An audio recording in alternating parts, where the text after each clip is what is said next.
So far I made a couple of videos about Weber's work on the Protestant ethics and the spirit of capitalism, which I would call teasers. They're meant to tease you.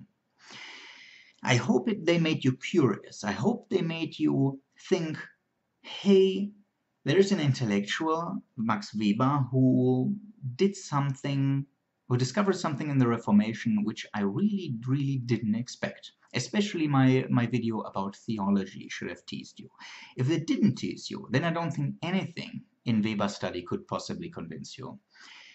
So that's why I made those videos. Those people who could be teased by my videos will probably eventually come to agree with Weber's study. That's what I believe. But my videos are, of course, not nearly the whole of Weber's study so far. So far, they're just teasers, yeah, like cinematic teasers.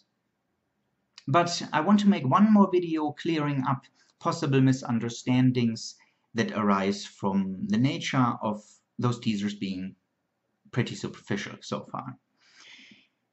So the first thing is the theology. I made a video about the theology, and what the kind of theology I presented is actually called Calvinism, or five-letter Calvinism, TULIP.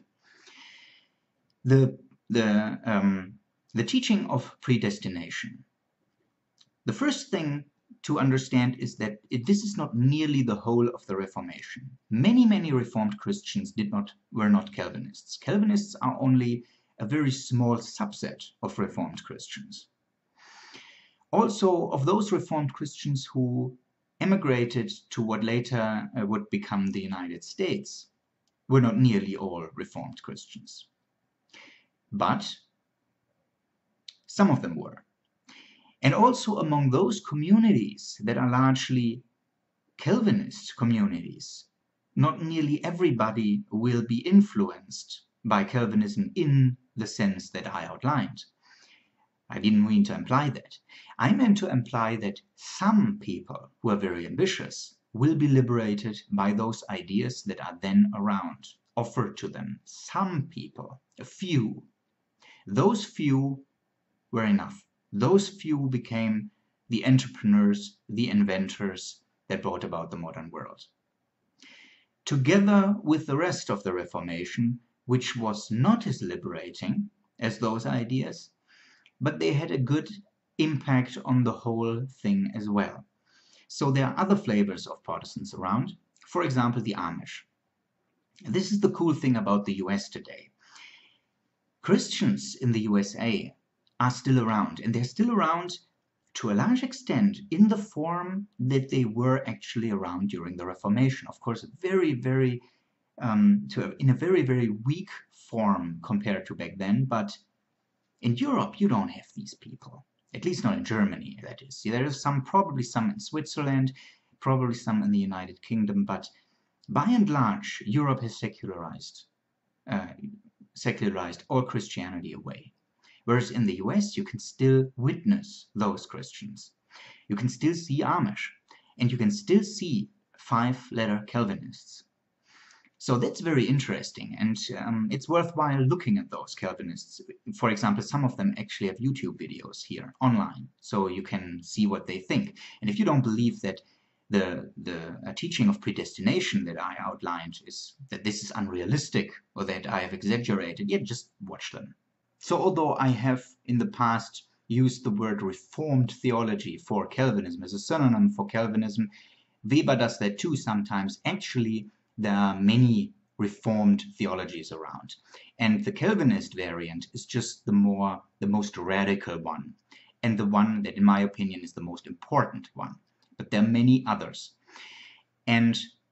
or several others anyway, and there's a common theme that unites them all, and that is this worldliness, that in this world you do something, and especially you work in this world, that your work, your labor in this world is the meaning of your life.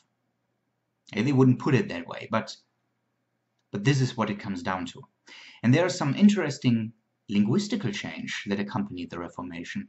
For example, the German word Beruf means profession, job. When you ask someone, what's your job? In German, you would say, was ist dein Beruf? Or today, you would probably say job as an Anglicism, but a couple of decades ago, you would have put it that way, Beruf. And Beruf comes from Berufung, meaning calling. Called by whom? By God. And this word, Beruf, came into usage during the Reformation.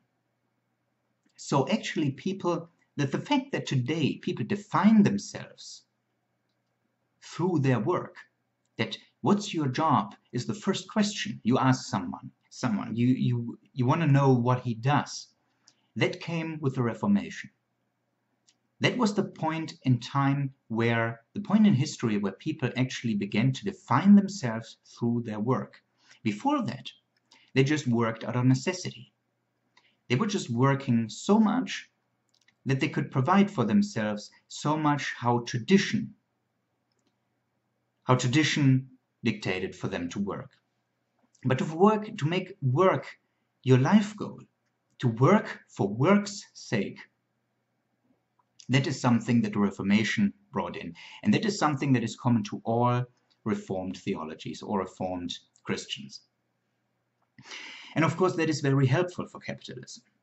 So Weber's theory is that this complete variety of Reformed Christians, all having in common that their work, their labor, is their primary concern in life, together with those tulip Calvinists who became entrepreneurs and inventors, were bringing about the modern world. This is the actual theory. And this is the big picture view of it.